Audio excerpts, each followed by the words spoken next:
Hello नमस्कार, Ambe home science classes में आप सभी का स्वागत है। तो आज का हमारा टॉपिक है विभिन्न रोगों की अवस्था में आहार। पिछले वीडियो में मैंने आप लोगों को बताया था कि आहार क्या होता है। ठीक है, आहार ऐसा होना चाहिए कि वो व्यक्ति आराम से उसको पचा सके। और विभिन्न रोगों में तो सबसे पहले हमें यह जानना जरूरी होता है कि व्यक्ति को कौन सा रोग हुआ है, क्योंकि हर रोग के लिए अलग अलग आहार होता है। तो ये टॉपिक जो है मैं कक्षा 10 से ली हूँ और आप लोगों के लिए मोस्ट इम्पॉर्टेंट टॉपिक है। तो आप सभी प्रश्नों को बिल्कुल ध्यान से और अच्छे से देखिए, क्योंकि इससे प्रश्न आते ही हैं आपके बहुविकल्पी में। अति, लघु उत्तरीय और विस्तृत उत्तरीय प्रश्न में इससे प्रश्न आते ही हैं। तो आइए मैं बता रही हूँ आपको। सबसे पहले पहला प्रश्न का क्या होगा, रोगी का भोजन होना चाहिए। तो रोगी का भोजन कैसा होना चाहिए, गरिष्ठ, चटपटा, सुपाच्य या बिना पका हुआ। तो इसमें से क्या सही होगा हमारा, ग का सुपाच्य। दूसरा है, किस प्रकार के भोजन रोगों से बचाते हैं। किस प्रकार के भोजन हमें रोगों से बचाते हैं, बिस्कुट, चावल, ताजे मौसमी फल एवं हरी सब्जी, चीनी। तो इसमें से कौन सा सही लग रहा है आप लोग को, मुझे पता है आप लोग ग बोल रही है ना। हाँ बिल्कुल सही है। तो ग का हमारा सही होगा ताजे मौसमी फल एवं हरी सब्जी। तीसरा प्रश्न है, अतिसार के रोगी को आहार देना चाहिए कैसा, उच्च प्रोटीन युक्त नहीं, क्योंकि अतिसार का व्यक्ति बिल्कुल कमजोर हो जाता है, उसको दस्त बार बार होता है, जिसकी वजह से उसके शरीर में से जल की मात्रा कम हो जाती है और उस अवस्था में उसको उच्च प्रोटीन हम नहीं दे सकते। उच्च रेशे युक्त आहार जो है वो कब्ज के बीमारी में दिया जाता है। नरम व तरल आहार, इनमें से कोई नहीं। तो इसमें से कौन सा हमारा उत्तर सही होगा, ग का। बिल्कुल नरम तथा तरल आहार देना चाहिए, जिससे व्यक्ति जो अतिसार का रोगी है वो आसानी से उस भोजन को ग्रहण कर सके और उसे किसी भी प्रकार की परेशानी ना। क्योंकि ठोस आहार देने से अतिसार के व्यक्ति की पाचन क्रिया जो होती है वो ठोस आहार को नहीं पचा पाती है। इस वजह से बिल्कुल नरम और तरल आहार देना चाहिए, जितना जितना हो सके उतना तरल आहार देना चाहिए, जिससे पानी की मात्रा बनी रहे, निर्जलीकरण उसके अंदर ना हो पाए। चौथा है, विटामिन ए सबसे अधिक मात्रा में किस फल में पाया जाता है। तो विटामिन ए सबसे ज्यादा किस में पाया जाता है, जो पीले फल होते हैं उसमें विटामिन ए पाया जाता है। तो केला, पपीता, सेब, आंवला, तो किसमें सबसे ज्यादा पाया जाता है, पपीता में। ख का हमारा सही होगा। गाजर, पपीता और आम से मिलता है। देखिए गाजर, पपीता और आम से क्या मिलता है, ये सब पीले फल वाले हैं ना, तो इसमें विटामिन ए। छठा है, जल में घुलनशील विटामिन। पिछली वीडियो में आप लोग को बताई थी, दो प्रकार के विटामिन होते हैं, वसा में घुलनशील और जल में घुलनशील। तो बी और सी जो विटामिन है वो जल में घुलनशील होता है और बाकी जितने विटामिन है वो वसा में घुलनशील होते हैं। तो इसमें कौन सा हमारा उत्तर सही होगा, ख का, विटामिन बी और सी। सातवां प्रश्न है, खट्टे फलों में मुख्य विटामिन कौन सा होता है। तो खट्टे फलों में कौन सा विटामिन होता है, विटामिन सी।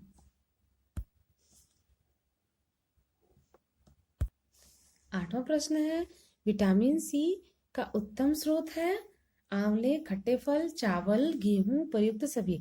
तो विटामिन सी हमें खट्टे फल में पाए जाते हैं। स्कर्वी का रोग होता है, स्कर्वी जो होता है वो किसके द्वारा होता है, विषाणु के द्वारा, जीवाणु के द्वारा, अमीबा के द्वारा और विटामिन सी की कमी से।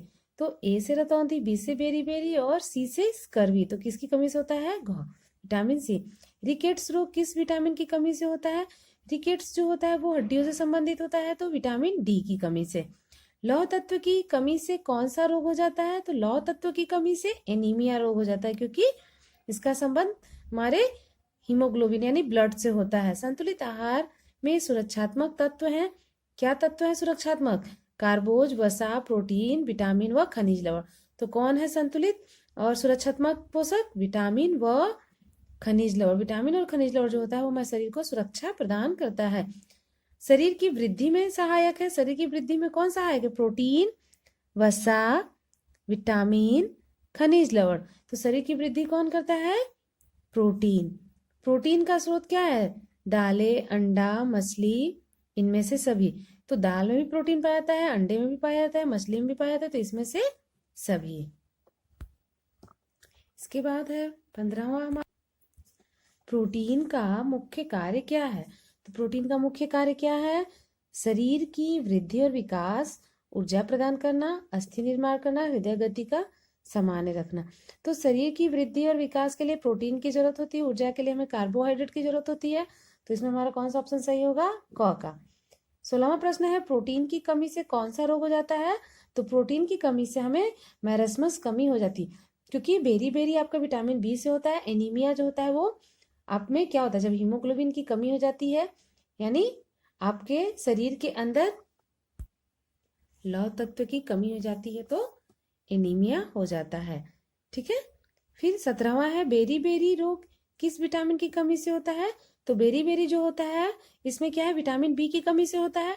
लेकिन विटामिन बी के भी ग्रुप होते हैं, तो उस ग्रुप में जो थायमीन होता है उसकी कमी से बेरी बेरी हो जाता है। फिर उसके बाद क्या है, विटामिन डी का स्रोत क्या है? तो विटामिन डी का स्रोत आप सब लोग जानती हैं, इसको मैं कई बार बता चुकी हूँ, सूर्य की किरणें। ये प्रश्न तो बिल्कुल रट गए होंगे आप सभी को। 19वां प्रश्न है, क्षय रोग के बाद स्वस्थ लाभ के समय देना चाहिए, हमें क्या देना चाहिए, किस प्रकार का आहार देना चाहिए? बिल्कुल क्या है, अधिक पौष्टिक व वसायुक्त हल्का भोजन, तरल भोजन, खिचड़ी दही आदि, या फिर अधिक पौष्टिक प्रोटीन युक्त सुपाच्य आहार। तो हमें किस प्रकार का आहार देना चाहिए? बिल्कुल अधिक पौष्टिक प्रोटीन युक्त और सुपाच्य भोजन देना चाहिए। तुम्हारा घ का सही होगा।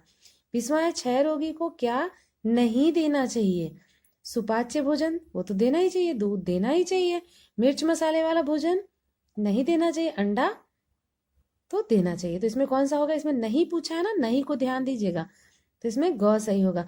मिर्च मसाले वाला भोजन किसी भी रोगी को, अगर किसी को कोई बीमारी है, अगर वो व्यक्ति ठीक हो जाता है, तो ठीक होने के बाद उसको सबसे पहले मिर्च मसाले वाला भोजन नहीं देना चाहिए। 21वां है, लू लगने पर रोगी को क्या देना चाहिए? तो लू लगने पर उसे गर्म चाय, गर्म दूध, आम का पन्ना, फटे दूध का पानी। तो लू हमें कब? गर्मी के मौसम में लगता है, तो उसमें हम क्या पीते हैं? आम का पन्ना, तो हमें आम का पन्ना देना चाहिए। इसके अलावा हम पुदीने की पत्ती की जो है चटनी बनाकर दे सकते हैं, या उसका रस निकाल कर हम दे सकते हैं, या फिर प्याज को क्या करेंगे, उसको बिल्कुल बारीक कूच के पैर के तलवे में, हाथ के तलवे में, सर पे, या उसका रस हम पिला सकते हैं। मलेरिया बुखार के समय जब ज्वर न हो, भोजन देना चाहिए। कैसा भोजन देना चाहिए? पौष्टिक तथा संतुलित, हल्का तथा अर्ध तरल, कैसा भी, या केवल फटे दूध का पानी। देखिए बेटा, क्या होता है, हल्का तथा अर्ध तरल जो आहार होता है वो हमें जब उल्टी और दस्त की शिकायत होती तब देना चाहिए। तो इसमें कौन सा ऑप्शन सही होगा? हमारा क का सही होगा, पौष्टिक तथा संतुलित। कब्ज के रोगी को आहार देना चाहिए, मैंने बताया था ना, कब्ज के रोगी को कैसा आहार देना चाहिए? हमें रेशे युक्त आहार देना चाहिए। तुम्हारा ख का सही होगा। कौन सा पदार्थ लेने से तुरंत ऊर्जा मिलती है? तो कौन सा ऐसा पदार्थ है जो हमें लेने से तुरंत ऊर्जा मिल जाती है? विटामिन, ग्लूकोज, प्रोटीन, खनिज लवण। तो कौन सा ऐसा तत्व है जिसको लेने से हमें तुरंत ऊर्जा मिल जाती है? ग्लूकोज। गर्मी के मौसम में आप देखते हो ना, जैसे आप स्कूल से आते हो थके हारे, मम्मी आपको ग्लूकॉन डी का पानी दे देती है, तो आपको बिल्कुल अच्छा तरोताजा महसूस होता है। तो किसकी वजह से होता है महसूस? क्योंकि उसमें ग्लूकोज की मात्रा होती है, इस वजह से हमें वो तारा पीने के बाद हमें बहुत ज्यादा तरोताजा महसूस होता है। इसके बाद है, भोजन में ऊर्जा का प्रमुख साधन है। भोजन में किसका प्रमुख साधन है? कार्बोहाइड्रेट, खनिज लवण, प्रोटीन, विटामिन। तो जिससे हमें ऊर्जा मिलती है, तो ऊर्जा हमें प्रोटीन से मिलती है, सॉरी कार्बोहाइड्रेट से मिलती है।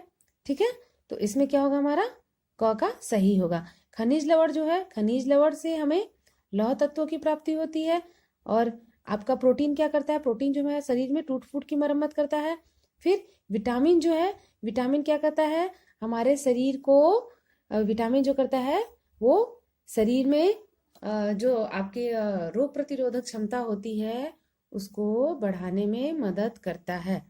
ठीक है। इसके बाद देखिए, मधुमेह रोगी किस तत्व की अधिकता हो जाती है? मधुमेह में शर्करा की अधिकता हो जाती है। नेत्रों के लिए कौन सा पौष्टिक तत्व आवश्यक होता है? तो नेत्रों के लिए विटामिन ए, विटामिन ए आवश्यक होता है। शरीर के निर्माण में सहायक होता है। शरीर के निर्माण में क्या सहायक होता है? मैंने बताया था आपको, प्रोटीन जो हमारे शरीर की टूट फूट की मरम्मत करता है। दूध में कौन सा प्रोटीन नहीं पाया था? तो दूध में विटामिन सी नहीं पाया जाता है। तो उम्मीद है कि आप लोगों को ये सारे प्रश्न समझ में आ गए होंगे। इसमें से बहुत सारे ऐसे प्रश्न हैं जो रिपीट हुए हैं, क्योंकि कक्षा 9, 10, 11, 12 में बहुत सारे ऐसे प्रश्न हैं जो आपके चारों क्लासेस में हैं। तो आप सभी लोग वीडियो को ध्यान से देखिए और अपने कॉपी पे नोट करते जाइए। धन्यवाद।